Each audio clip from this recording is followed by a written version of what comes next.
खुलुमबाय स्टुडिय'आव दं आं साजिब बसुमतारी लोब लोब जगदान आरो जगदान बारग' मन्त्रि चन्दन ब्रह्मजों लोगोसे बिपिएफनि गोबां दैदेनगिरि आरो सोद्रोमाफोरा बिपिएफ दोलोखौ नागारनानै इउपिपिएल दोलोआव लोब लोब जगदान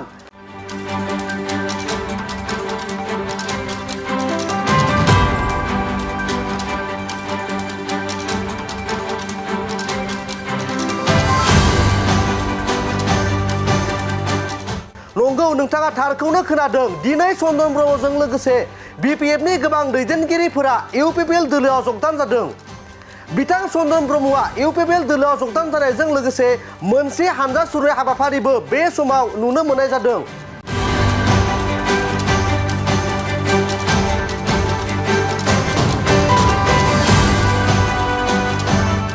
प्रमद बर' दैदेननाय इउपिपिएल सरकारा 3 बोसोराव जाबायदि जौगाथायनि हाबा मावदों बेखौ मोजां मोननानै दिनै चन्दन ब्रह्मजों लोगोसे बिपिएफनि गोबां दैदेनगिरि आरो रोजा रोजा सुबुंफोरा लोब लोब इउपिपिएल दोलोआव जगदान जादों थारैनो बिथां चन्दन ब्रह्मआ बिपिएफखौ नागारनानै इउपिपिएल दोलोआव जगदान जानायनि उनाव बिपिएफआ जोबस्रांलांमारसिगोन नामा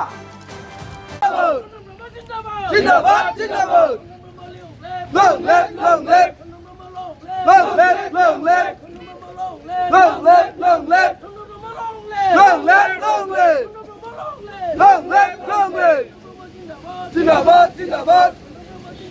Zindabad!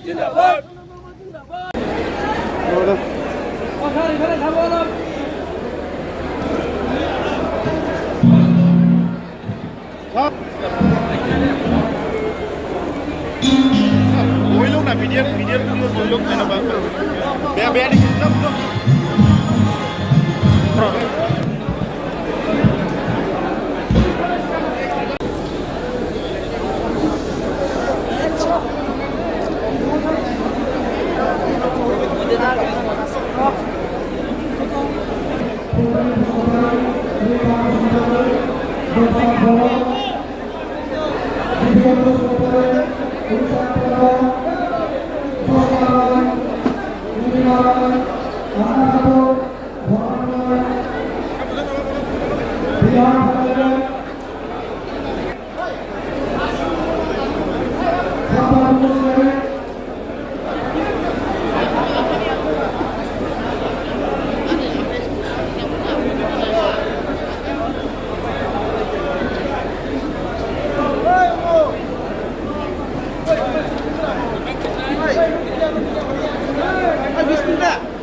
गोजोनथाव खौरां सेरफांगुरि बाजाज श'रुमा बाजाज बाइक सालायनानै मोजां मोनग्रा रायजो राजाफोरनि थाखाय गोजोनथाव खौरां लानानै फैदों सेरफांगुरि बाजाज श'रुमा ईद एन्ड बिहु दामाका अफार होगासिनो दं क'क्राझार जिल्ला सेरफांगुरियाव थानाय फुंखा इन्टारप्राइज बाजाज श'रुमा 22 मार्चनिफ्राय 30 एप्रिलसिम ईद एन्ड बिहु दामाका अफार आरो एक्सचेन्जनि खाबुफोर होगासिनो दं नोंथांमोना सेरफांगुरियाव थानाय फुंखा इन्टारप्राइज बाजाज श'रुमाव खुंफुंजानाय ईद एन्ड बिहु दामाका अफार एक्सचेन्जआव फैनानै नोंथांनि लुबैनाय बाजाजनि बाइकखौ लांफैनो हागोन बाजाजनि बाइक सालायनो मोजां मोनग्रा रायजो राजाफोरनि थाखाय फुंखा इन्टारप्राइज बाजाज श'रुमा लोगोसे मोजां अफारबो लानानै फैदों बेफोरनो जाबाय helmet free 5 litre petrol free case होनानै बाइक बायगिरिफोरनो 1000 रां केसबेक हरफिननाय जागोन आरोबाव लोगोसे मोनसे गोजोनथाव खौरां 500 रां होग्रोनानै गोसोबादि बाइकखौ आवग्रिना दोननो हागोन आरो गासै गारिजों लोगोसे मोनफा एसर गिफ्ट हरनाय जागोन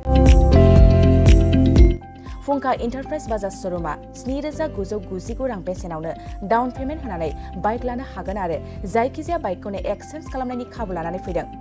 आबुङै मिथिनो थाखाय 6003817191 7002240725 आरो 9101547892 बे जानबुं नाम्बाराव खौरां लाहरनो हागोन